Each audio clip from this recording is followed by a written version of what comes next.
Panganjali, Om Swastiastu. Good morning, sir, and good morning, everyone.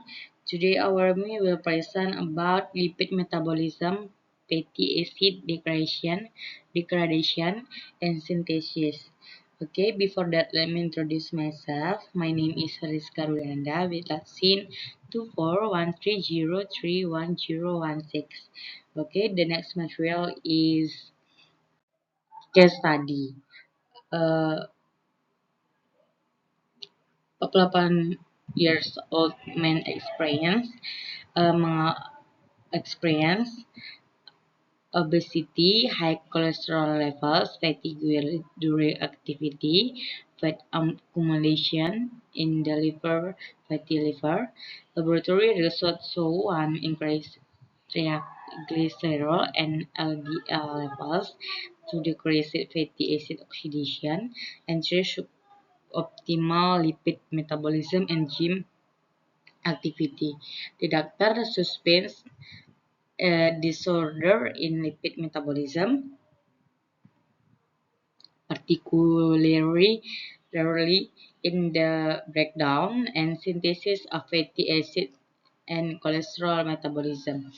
Jadi materi yang pertama itu merupakan studi kasus. Nah, di mana seorang pria berusia 48 tahun mengalami yang pertama itu obesitas, yang kedua itu kadar kolesterol tinggi, yang ketiga itu mudah lelah saat aktivitas, yang keempat itu penumpukan lemak di hati atau fatty liver. Nah, di mana hasil laboratorium itu menunjukkan pertama peningkatan kadar triacylglycerol dan LDL, dan yang kedua itu penurunan oksidasi asam lemak, dan yang ketiga itu aktivitas enzim metabolisme lipid tidak optimal, di mana dokter menduga adanya gangguan pada metabolisme lipida, terutama pada proses pemecahan dan sintesis asam lemak serta metabolisme kolesterol. Now, the next material is case study question 1. Explain lipid metabolism and its role in providing energy for the body. The actual lipid metabolism is all the chemical process involving the breakdown, catabolism, and formation anabolism of fat in the body. Lipids serve as a primary energy reservoir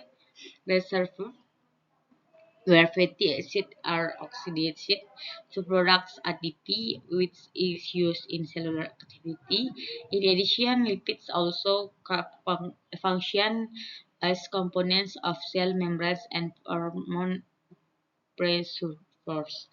Nah, jadi materi selanjutnya itu pertanyaan studi kasus pertama.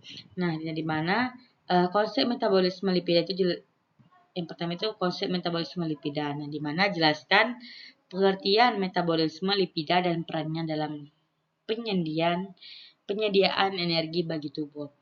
Nah, di mana teman-teman juga sudah mengetahui apa sih itu metabolisme lipida. Di mana sini saya akan menjelaskannya lagi.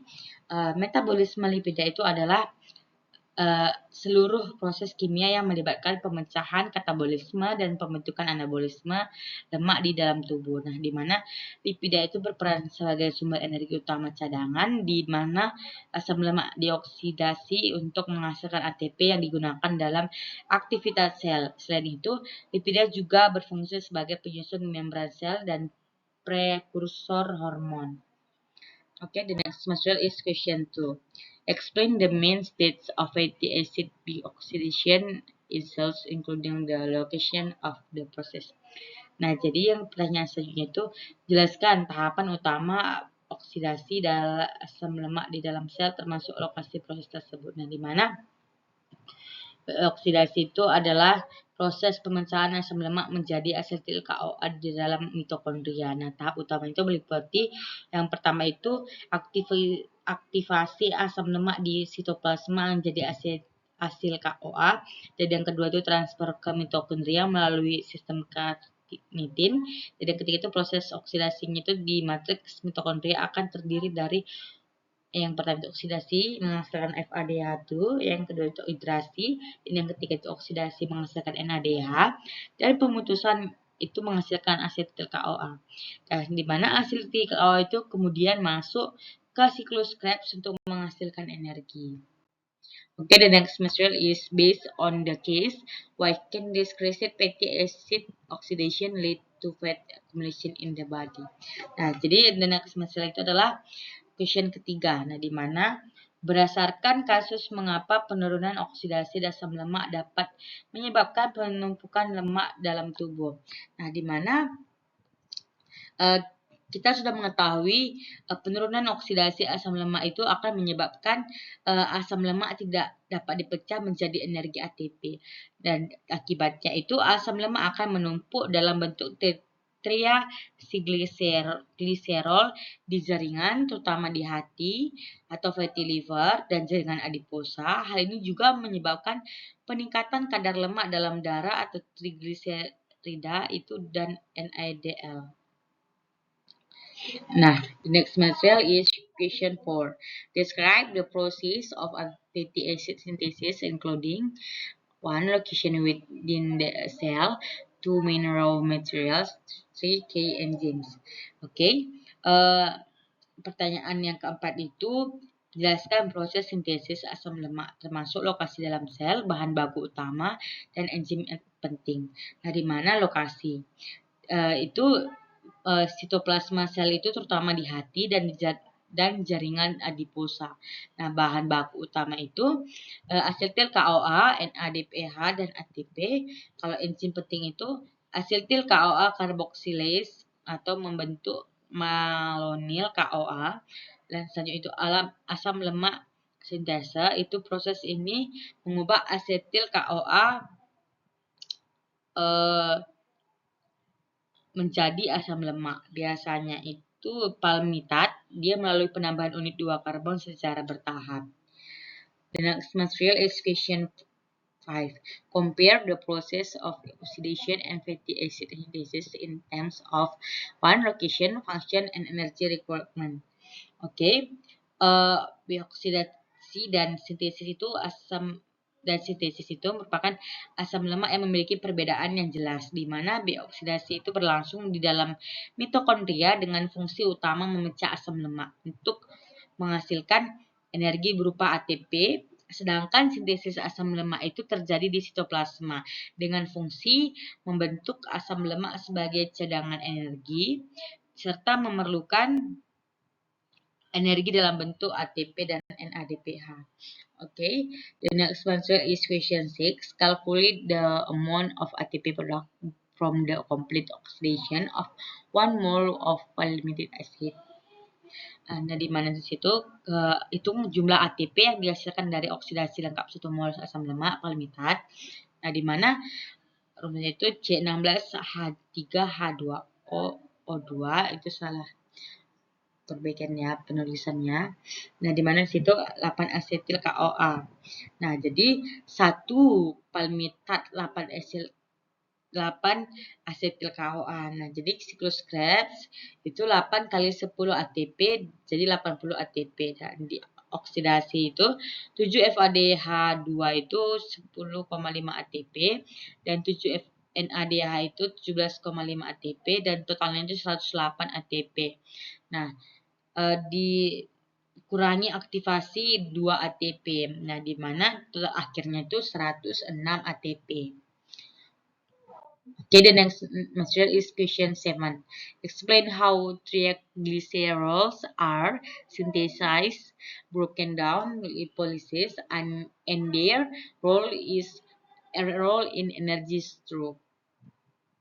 Oke, selanjutnya itu pertanyaan ke-7 itu jelaskan bagaimana triacylglycerol yang pertama itu disintesis, dipecah atau lipolisis, serta perannya dalam penyimpanan energi. Nah, di mana yang pertama itu sintesis. Nah, terjadi di hati dan jaringan adiposa dari gliserol 3 fosfat tadi dan asam lemak itu akan membentuk triacylglycerol. Dan yang kedua itu maaf di situ juga salah penulisan yang satunya itu aturnya kedua. Nah, itu yang kedua itu adalah pemecahan atau lipolisis.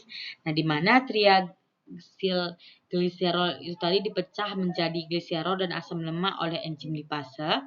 Dan selanjutnya yang ketiga itu peran. Nah, sebagai cadangan energi utama karena menghasilkan ATP lebih besar dibanding karbohidrat.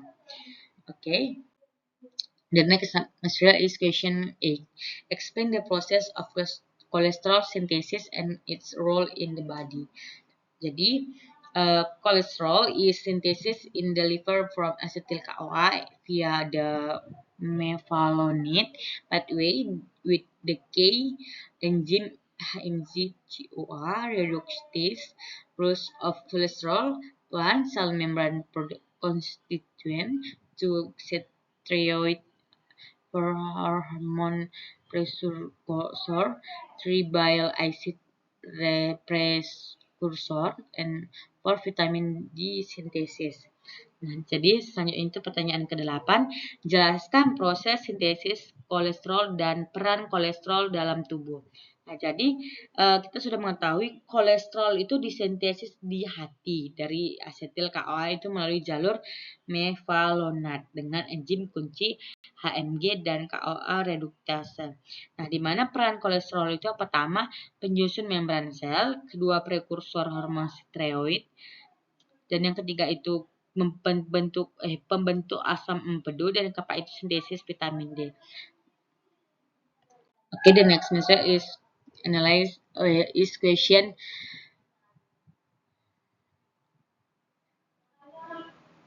9. Analyze the role of insulin and glucagon in regulating lipid metabolism. Okay. Pertanyaan ke-9 itu adalah analisis peran hormon insulin dan glukagon dalam mengatur metabolisme lipida. Nah, di mana insulin itu dia meningkatkan sintesis asam lemak dan trigliserol dan menghambat lipolisis. Glukagon itu yang pertama meningkatkan lipolisis, yang kedua itu meningkatkan oksidasi.